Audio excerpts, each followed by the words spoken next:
Hello everyone. So today I'm giving in to the powdery mildew and pulling, I think, all of my zinnias out here on the front deck. They look absolutely horrible. I was gone for a week up in Minnesota, and me just not being on top of it right when it was starting to get very, very bad, it's just too far gone, and it's definitely time for these to go. So let me show you what they look like. I'll give you a little powdery mildew zinnia tour, and then I'll talk through what I'm going to do, and then we'll do it. Hopefully this isn't a task that should take too long, but I'm not leaving the beds empty. We still have a good 2 months, if not a little bit longer, of the growing season left. So I will be going to the garden center and finding some new things to plant here for the rest of the season.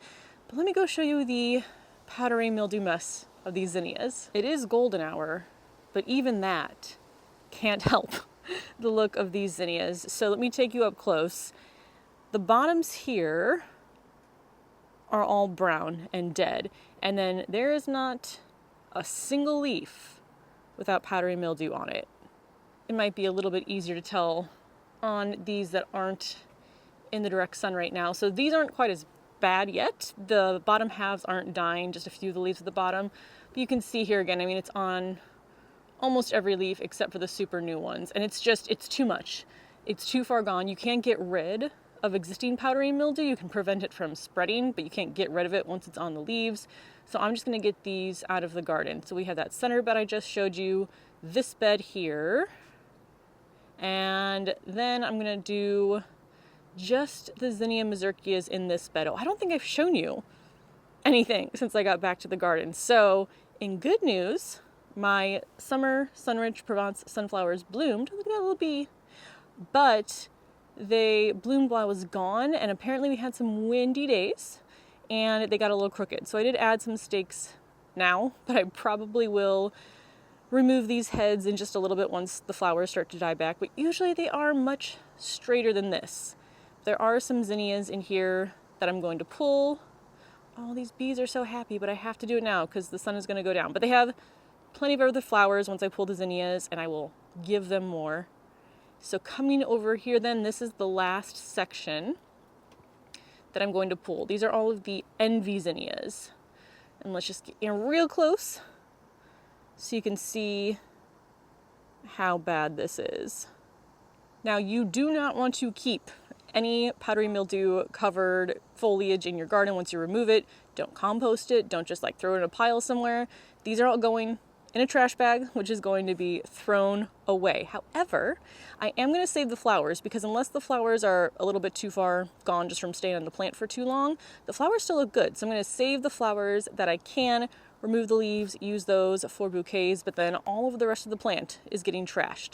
I also already pulled some plants, so I'm going to show you what I've done. Really, at this point in the season, I don't feel terrible about getting rid of plants. There's almost a sigh of relief that comes with pulling something that's just not doing that great in the garden. I didn't change too much, but I'll show you what I did. So in the section that I call my veggie patch, which is right here, I did pull a zucchini, which was there, and a cucumber, which was back there, each in 7-gallon grow bags. So those grow bags are now empty. I won't be filling them with anything for the rest of the season. Those are gone. They were also covered in powdery mildew, kind of at their end of productivity based on how they were looking.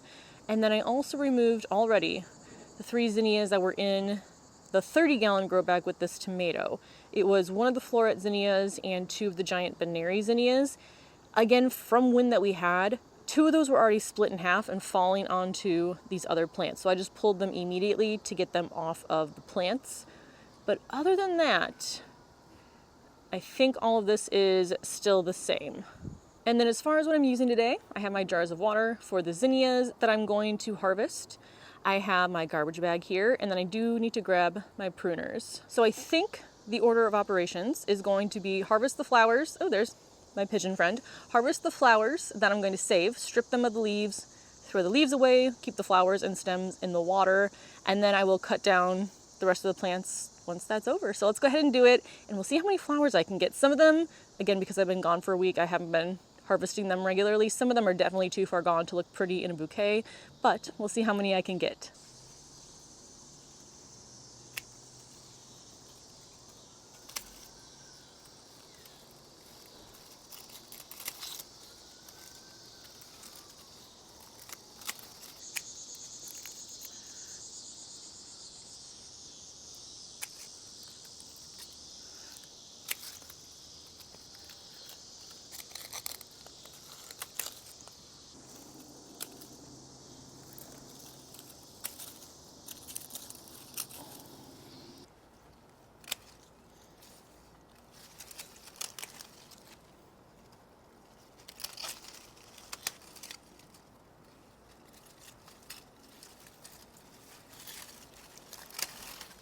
Here are the flowers that I've gotten so far. So I pulled what still looked like pretty good flowers from the 3 beds.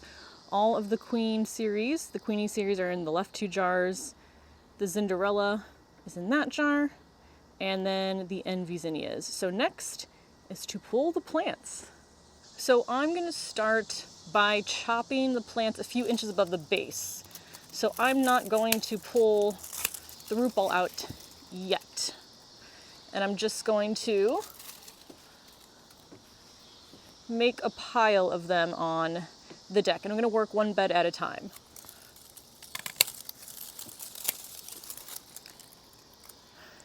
It already feels so good starting to just get these out of here.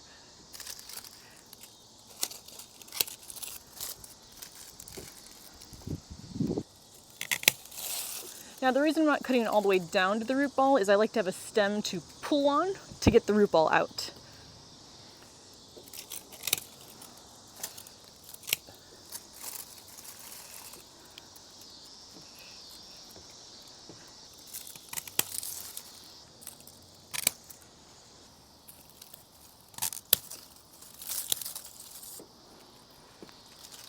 And this bed is empty. I mean, root balls and other plants are still in here, but they're all gone. And it feels good.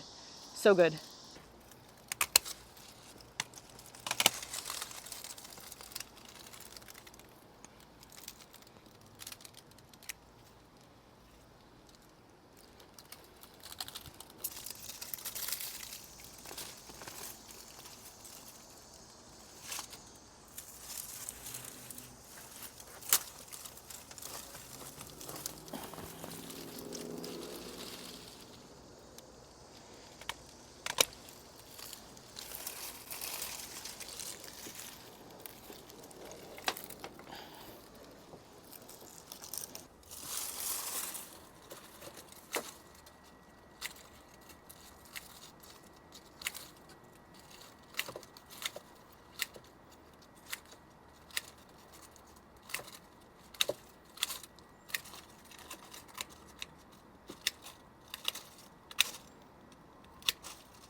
All right, here's my garbage bag full of the powdery mildew plants. And one other thing I have to make sure of, other than holes not tearing, is that it is light enough for me to carry down. But usually when it's just plant waste like this, that is fine. So that is going to be wrapped up and go down to the garage. Here are all the flowers, and I almost forgot about the Mazurkia zinnias in the bed with the sunflowers, but I grabbed those plants as well. I also found my wrap of twine in there, so that was good to know where that was.